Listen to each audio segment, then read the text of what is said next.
ನಿಂದನೆ ಹಾಗೂ ಧಮಕಿ ಪ್ರಕರಣಕ್ಕೆ ಸಂಬಂಧಪಟ್ಟ ಹಾಗೆ ಚಪ್ಪಲಿ ರಾಜೀವನ ಅಮಾನತಿಗೆ ಶಿಫಾರಸನ್ನ ಮಾಡಲಾಗಿದೆ.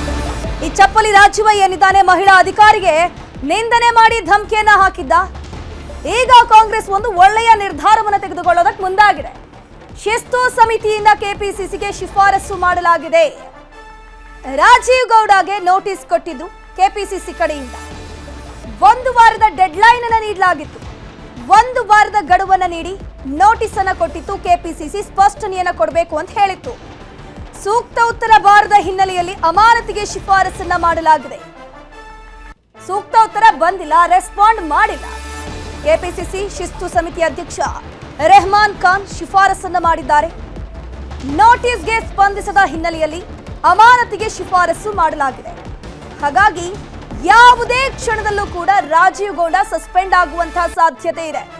ಎಷ್ಟಿನ ಕಾಂಗ್ರೆಸ್ ಮುಖಂಡ ಅಂತ ಹೇಳ್ಕೊಳ್ತಿದ್ದ, ಏನದು ಕೂಡ ಇರೋದಿಲ್ಲ. ಕಾರಣ ಮಹಿಳಾ ಒಬ್ಬ ಅಧಿಕಾರಿಗೆ ನಿಂದನೆ ಮಾಡಿರುವಂಥದ್ದು, ಅವಾಚ್ಯ ಶಬ್ದಗಳ ಬಳಕೆ ಮಾಡಿರುವಂಥದ್ದು. 8 ದಿನ ಆಯ್ತು, ಏನೂ ಕೂಡ ಚಪ್ಪಲಿ ರಾಜೀವನ ಪತ್ತೆ ಇಲ್ಲ, ಸುಳಿವಿಲ್ಲ.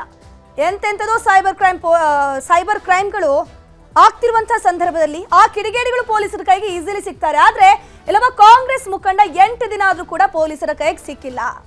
ಕೆಪಿಸಿಸಿ ಕಡೆಯಿಂದ ನೋಟಿಸ್ ಅನ್ನ ಕೊಡಲಾಗುತ್ತೆ, 1 ವಾರದ ಒಳಗಡೆ ಉತ್ತರವನ್ನ ಕೊಡಬೇಕು ಅಂತ. ಬಟ್ 1 ವಾರ ದಾಟಿದೆ, 1 ವಾರ ಆದ್ರೂ ಕೂಡ ಉತ್ತರ ಬಂದಿಲ್ಲ, ನೋಟಿಸ್ಗೆ ರೆಸ್ಪಾಂಡ್ ಬಂದಿಲ್ಲ. ಹೀಗಾಗಿ ಚಪ್ಪಲಿ ರಾಜೀವ್ ಗೌಡ ಸಸ್ಪೆಂಡ್ ಆಗುವಂತ ಸಾಧ್ಯತೆ ಇದೆ. ಯಾವುದೇ ಕ್ಷಣದಲ್ಲಾದ್ರೂ ಕೂಡ ಈತ ಸಸ್ಪೆಂಡ್ ಆಗಬಹುದು. ಗಮನಿಸ್ತಾ ಹೋಗಬಹುದು. 8 ದಿನ ಆಯಿತು, 3 ತಂಡಗಳನ್ನ ಮಾಡಿ ಬೇರೆ ಬೇರೆ ಕಡೆ ಪೊಲೀಸರು ಸರ್ಚ್ ಮಾಡ್ತಾ ಇದ್ದಾರೆ. ಆದರೂ ಕೂಡ ರಾಜೀವ್ ಗೌಡನ ಪತ್ತೆ ಇಲ್ಲ. ಎಲ್ಲಿ ಹೋದ, ಯಾರ ಜೊತೆ ಕಾಂಟ್ಯಾಕ್ಟ್ ಇದ್ದಾನೆ, ಯಾವುದೂ ಕೂಡ ಗೊತ್ತಿಲ್ಲ. ಇನ್ನೊಂದು ಕಡೆ ಜಾಮೀನು ಅರ್ಜಿ ವಿಚಾರಣೆ ಕೂಡ ಮುಂದೂಡಿಕೆ ಆಗಿದೆ. ಈಗ ರಾಜೀವ್ ಗೌಡನನ್ನು ಕೂಡ ಕಾಂಗ್ರೆಸ್ ಕೈ ಬಿಡ್ತಾ ಇದೆ.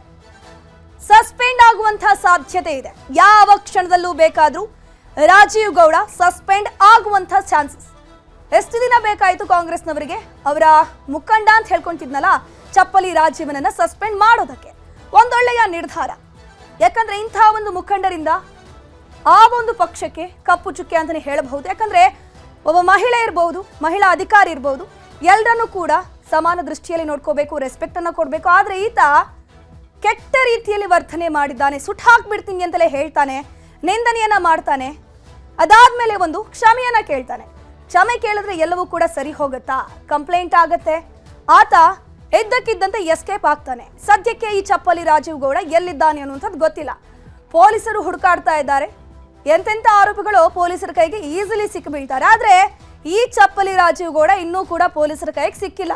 ಒಂದ್ ಕಡೆ ಅನುಮಾನ ಬರ್ತಾ ಇದೆ, ಸಚಿವರ ಒಂದು ಸಪೋರ್ಟ್ ಈತನಿಗೆಲ್ಲಾದ್ರೂ ಇದೆಯಾ ಅನ್ನುವಂಥ ಪ್ರಶ್ನೆಗಳು, ಅಥವಾ ಕಾಂಗ್ರೆಸ್ ಸರ್ಕಾರ ಇರುವಂಥದ್ದು, ಹಾಗಾಗಿ ಈತನನ್ನ ಸೇಫ್ ಮಾಡೋ ಕೆಲಸವನ್ನ ಕಾಂಗ್ರೆಸ್ ಸರ್ಕಾರ ಮಾಡ್ತಿದ್ಯಾ ಅನ್ನುವಂಥ ಪ್ರಶ್ನೆ ಮೂಡಿ ಬರ್ತಾ ಇತ್ತು. ಸದ್ಯಕ್ಕೆ ಈಗ ರಾಜೀವ್ ಗೌಡನನ್ನ ಸಸ್ಪೆಂಡ್ ಮಾಡುವಂತಹ ಸಾಧ್ಯತೆ ಇದೆ. ಕಾಂಗ್ರೆಸ್ ಒಂದೊಳ್ಳೆ ನಿರ್ಧಾರವನ್ನ ಕೈಗೊಂಡಿದೆ. ಯಾವುದೇ ಕ್ಷಣದಲ್ಲಾದ್ರೂ ಕೂಡ ರಾಜೀವ್ ಗೌಡ ಕಾಂಗ್ರೆಸ್ ಪಕ್ಷದಿಂದ ಸಸ್ಪೆಂಡ್ ಆಗುವಂತ ಚಾನ್ಸಸ್ ಇದೆ. ಶಿಸ್ತು ಸಮಿತಿಯಿಂದ ಈಗಾಗಲೇ ಸಸ್ಪೆಂಡ್ಗೆ ಶಿಫಾರಸನ್ನ ಮಾಡಲಾಗಿದೆ. ಇದರ ಬಗ್ಗೆ ಹೆಚ್ಚಿನ ಮಾಹಿತಿ ನೀಡ್ತಾ ಹೋಗ್ತಾರೆ ನಮ್ಮ ಪೊಲಿಟಿಕಲ್ ಬ್ಯೂರೋ ಹೆಡ್ ಆಗಿರುವಂತಹ ಚಿದಾನಂದ್ ಪಟೇಲ್. ಚಿದಾನಂದ್ ಪಟೇಲ್, ಕಾಂಗ್ರೆಸ್ನವರಿಗೆ ಈ ನಿರ್ಧಾರ ತೆಗೆದುಕೊಳ್ಳೋದಕ್ಕೆ ಇಷ್ಟು ದಿನ ಬೇಕಾಯ್ತಾ? ಏನೆಲ್ಲ ಕಾರಣವನ್ನ ಕೊಟ್ಟು ಈಗ ಸಸ್ಪೆಂಡ್ ಮಾಡಿದ್ದಾರೆ ಅಂತ? ಧನುಶ್ರೀ ಪೂಜಾರ್, ಪ್ರಮುಖವಾಗಿ ರಾಜ್ಯದ ಪೊಲೀಸ್ ಇಲಾಖೆ ಸತ್ತು ಮಲಗಿದೆ ಅಂತಲೇ ಹೇಳ್ಬೋದು. ಒಬ್ಬ ಮಹಿಳಾ ಅಧಿಕಾರಿಗೆ ಅವಾಚ್ಯವಾಗಿ ನಿಂದಿಸಿ ಕೊಲೆ ಬೆದರಿಕೆ ಹಾಕಿದಂಥ ಆರೋಪಿಯನ್ನು ಹಿಡಿಲಿಕ್ಕೆ ಪೊಲೀಸ್ ಅಧಿಕಾರಿಗಳು ಮತ್ತು ಪೊಲೀಸರು ಮೀನಮೇಷ ಎಣಿಸ್ತಿರ್ತಕ್ಕಂಥದ್ದು. ಪರೋಕ್ಷವಾಗಿ ಆತನ ಹುಡುಕಾಟವನ್ನೇ ನಡೆಸದೆ ಕೇವಲ ಹುಡುಕಾಟದ ನೆಪದಲ್ಲಿರ್ತಕ್ಕಂಥ ಚಿಕ್ಕಬಳ್ಳಾಪುರ ಜಿಲ್ಲೆಯ ಜಿಲ್ಲಾ ಪೊಲೀಸ್ ವರಿಷ್ಠಾಧಿಕಾರಿಗಳಿಗೆ ಬಹುಶಃ ಈ ಪ್ರಕರಣದಲ್ಲಿ ನಾಚಿಕೆ ಆಗ್ಬೇಕಂತ ಹೇಳಿದ್ರು ತಪ್ಪಾಗ್ಲಾರ್ದು. ಒಂದು ಕಡೆ ರಾಜೀವ್ ಗೌಡ್ರ ರಾಜಕೀಯ ಗುರುಗಳು ಕೃಪಾ ಕಟಾಕ್ಷದ ಕಾರಣಕ್ಕೆ, ಮಂತ್ರಿಯವರವರ ರಕ್ಷಣೆಯ ಕಾರಣಕ್ಕೆ, ಅವರ ಬೆನ್ನ ಹಿಂದೆ ಮಹಾನ್ ಮಂತ್ರಿ ಇರುವ ಕಾರಣಕ್ಕಾಗಿ ಆತನನ್ನ ಬಚಾವ್ ಮಾಡ್ತಿದ್ಯಾ ಪೊಲೀಸ್ ಇಲಾಖೆ ಎಂಬ ಅನುಮಾನ ಎಡೆ ಮಾಡಿಕೊಟ್ಟಿರ್ತಕ್ಕಂಥದ್ದು.